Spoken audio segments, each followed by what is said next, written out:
Welcome to the Sheepless Life podcast. We are your hosts, Yvonne de la Flor and Severine Nassens, and we are the founders of the Sheepless Life Academy. Join us at sheeplesslife.com for a free and exclusive masterclass on sheepless living.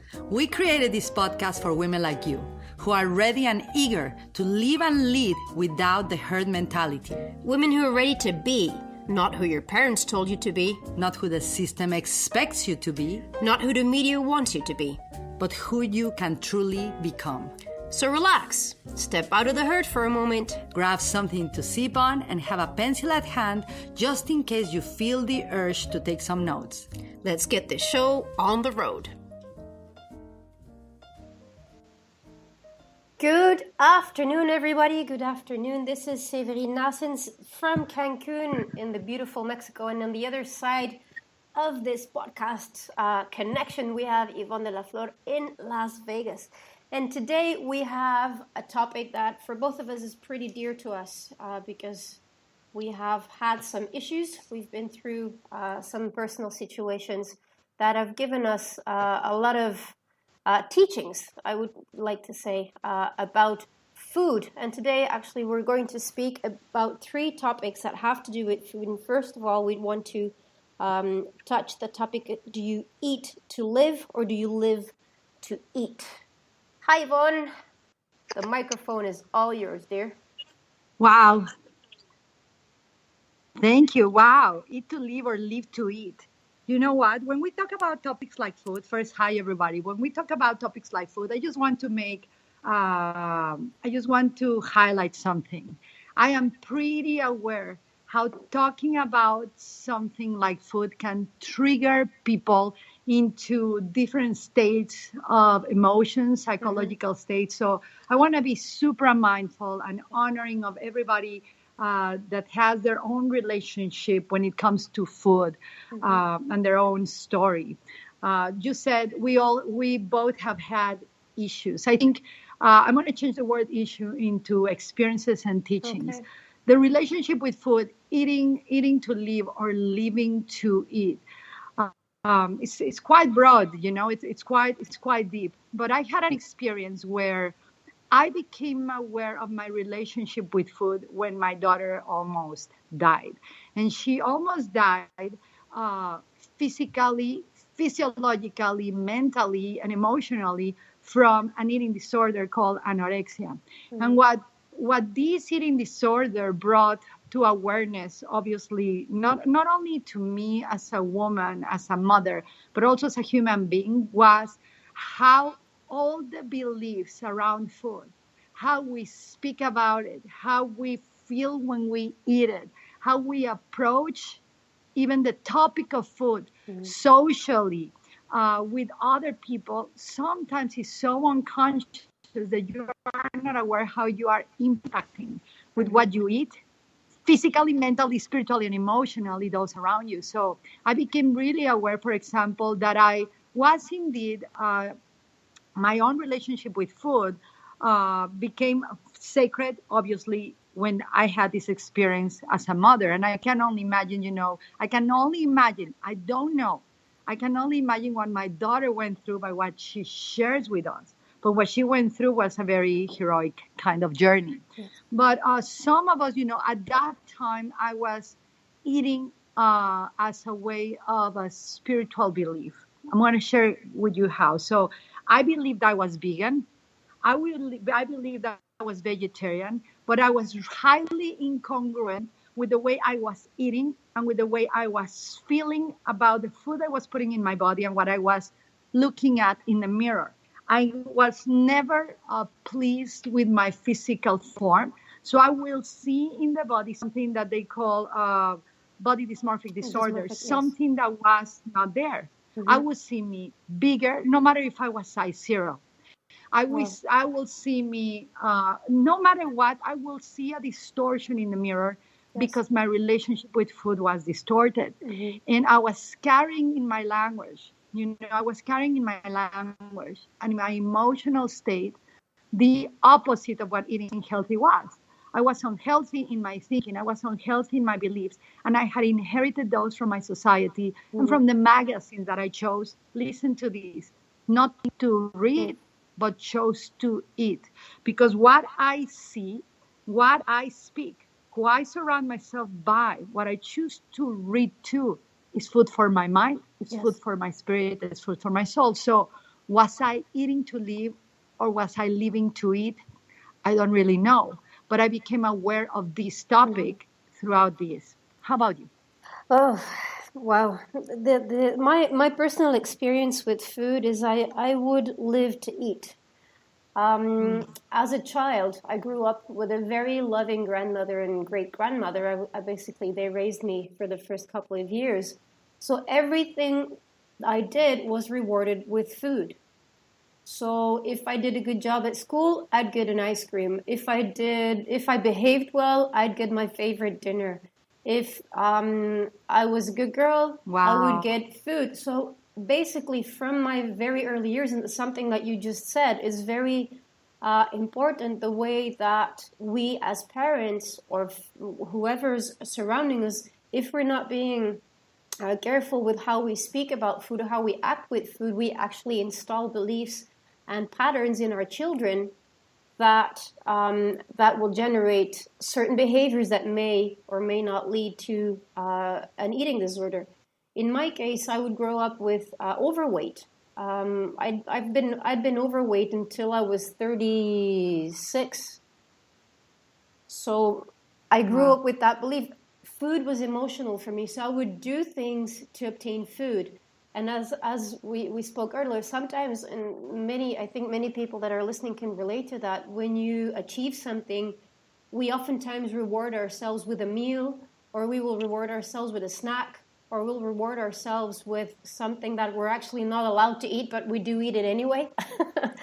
So it's a relationship with Right. food, and that is the second point that we have on our list for today. What is your relationship to food?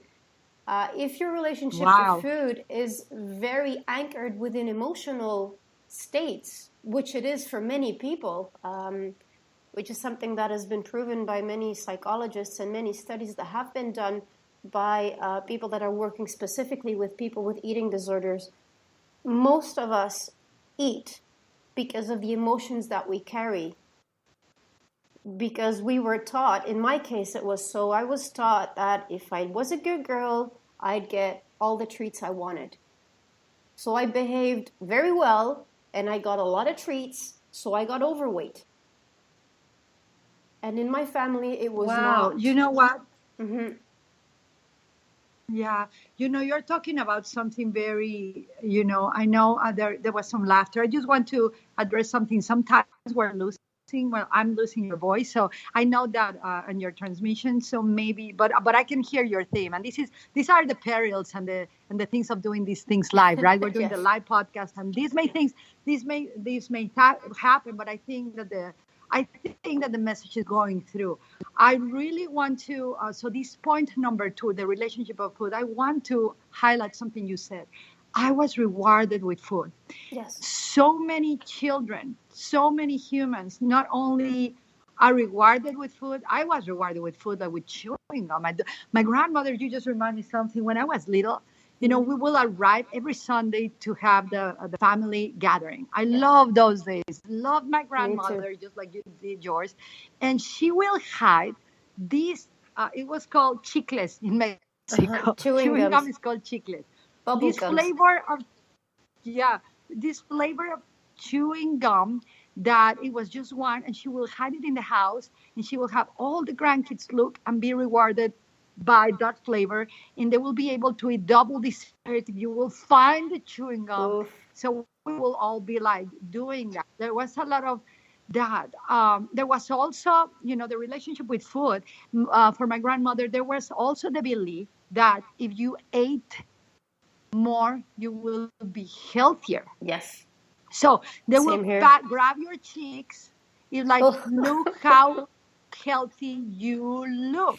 And then if you were healthier, you'll be like, look how fat you are. I'm using these words, but this is unconscious. So the relationship with food, it's something that we all can start working through it and in it by really meeting in our soul, meeting in our body, beginning to listening to our intuition. Yes. Our intuition is burdened by the beliefs of others, by the beliefs of society, by the side we see supermarkets like eat healthy for life and eat all of this packaged food, right? Like I have a mentor, which his name is Jesse Itzler, he puts on Fridays on Instagram something fake Friday. I love that because he highlights the lies of foods that keep selling to people a relationship to, for example, something called, and I'm just going to say it on the podcast, something called Fruit Loops, that they say, eat your vegetables in one package. Yeah. Those are not vegetables. No, So we have, I don't know if anybody of us, I think some do, and that's why they are helping others have a good relationship. But you won't know what your relationship of food really is until you inquire what your relationship with food is not. Until you come to back to yourself, to your intuition, to say, okay, do I really feel fat when I eat this food?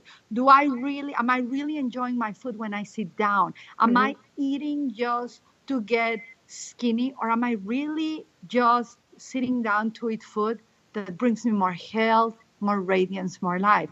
When you begin to shift your relationship with your beliefs around food, more than with food, and you begin to be in tune with your intuition, intuitive eating will become normal. Babies have that, children have that, but we begin to put in them all of our perception, like if you don't eat, you're going to die. That's not true. If you are not eating bread and cheese and dairy and sugar, you are not going to have energy. That's just like fake sales right there. So to have a good relationship with food is more than food, is what is your relationship with health? What is your relationship with life? And what are you willing to look into in your beliefs, in your story, and change your story around that? Right? Absolutely. Thank you. That actually covers the third topic that we wanted to share is how to create a good relationship. And I'm really happy you went into that naturally, because creating a good relationship starts with consciousness. It starts with becoming conscious about what your thoughts are, what your ideas are, what your beliefs are. Just like you said a moment ago, it all depends. Once you become conscious about how you eat, what you eat, when you eat, what the emotions are when you are eating, once you become conscious about that, you can change that relationship in a better relationship. And that depends on everybody. Everybody has his own beliefs. And as we both can conclude today that we have been taught to eat in a certain way, and we have been programmed to feel about food in a certain way by our parents, by our grandparents, and they did the best job that they could do at that moment because that's what they had as information. But I also think that us being moms, we have the obligation and the responsibility to teach our children different things about food and how to eat healthy so that we have a good health, that our mind is clear, that they can actually produce better, both for studying, for work, or for whatever they want to do. Food is very related to everything that we do. And I think that a good relationship starts with consciousness, and it starts with listening to your body, not just listening to your intuition, but also to your body. If you eat certain foods and your tummy aches, that is a clear indicator that that food is not good for you. If you feel sleepy after having something with sugar in it, well, that's because your body is indicating that sugar is not as good for you as you may think it is. And so on and so on. Your body will give you signs. It's like when you get a rash, when you eat something you're allergic to, you will get a rash immediately. It's your body telling you that that food is not good for you. So if we learn to listen, as you just said, to your intuition and to your body as such, physically it will give you signs of what's good and what's not good, and what the body is accepting as being a positive food, if you want to call it like that, and what it is rejecting automatically. And those rejections, they may be different for everybody throughout the audience. Everybody is different. but there are certain Yeah. foods that you will react to immediately. So just listen to But to what really, your you know, body. Go ahead. right. But just before we close this, again, you know, we're speaking about listen to the food. But for me, before the food, what is your emotionals? What are your emotions on that? What are your thoughts about it? Because food is like a third generation of the emotion and the belief you hold about it. So if I can start there, I can start like, okay, I eat sugar and I feel bad. But what is behind it? Why am I choosing to eat that? Why am I choosing to feel that way?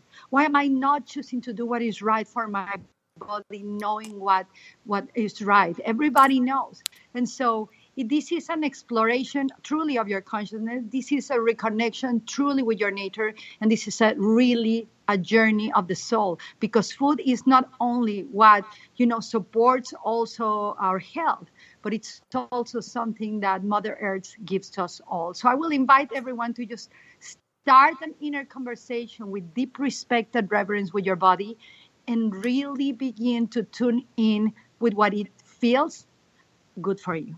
That's all I have to say for today. Thank you. And we'll leave it at this. Thank you, everybody, for listening to this 18th podcast. And please share with us what your ideas are about food, about what you just heard. And we'd be more than happy to go further into details about things that we have to share about food. Yvonne you've actually written a book about food, right? Yeah, I haven't published it yet, but it's coming. It It's is called time. The It is time. So there's plenty of more information to share about this topic. This is live. It is. And well, that's it for today. I hope you enjoyed it, and we will hear you next week.